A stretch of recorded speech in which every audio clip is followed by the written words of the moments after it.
बहुत समय पहले की बात है। एक दूर दराज बर्फीली घाटी में हिमवेला नाम की एक रानी रहती थी। वो कोई साधारण रानी नहीं थी। उसके हाथों में था एक जादू। जहां वो अपना हाथ घुमाती, वहां से बर्फ की नर्म परतें गिरने लगती। वो चाहती तो पल भर में झील जमा सकती थी और चाहती तो पूरी वादी को बर्फ की रोशनी से नहला सकती थी। हिमवेला बचपन से ही अलग थी। जब उसके दोस्तों के हाथों में मिट्टी लगती, उसके हाथों से बर्फ गिरती। लोग उससे डरते थे। एक दिन मुझसे मेरी शक्तियां संभाली नहीं गईं और मेरे गुस्से में पूरा गांव बर्फ के तूफान में दब गया। उस दिन के बाद मेरे माता पिता ने मुझे एक दूर ठंडे महल में अकेले बंद कर दिया। धीरे धीरे मैंने अपनी शक्तियों को संभालना सीख लिया।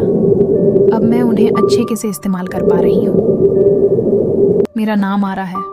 मैं किसी को ढूंढ रही हूँ, ऐसा कोई जो मेरे मम्मी पापा को वापस घर ला सके।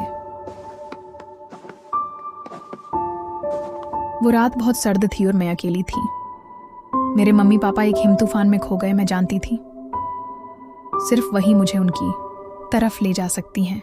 लालटेन की रोशनी लिए मैं उस बर्फीली घाटी में चल पड़ी और फिर मैंने उसे देखा।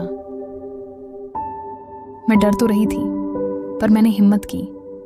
मैंने कहा, कृपया मेरी माँ और पापा को ढूंढ दो, आप ही उन्हें बचा सकती हैं।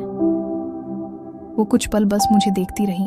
फिर जैसे उसकी हथेलियों से कुछ बदला सा निकला, बर्फ नहीं, एक हल्की गर्माहट। शायद यही उसका असली जादू था। मैंने उसका हाथ थामा और कहा, आपने मुझ पर यकीन किया, अब अपने आप पर भी कीजिए।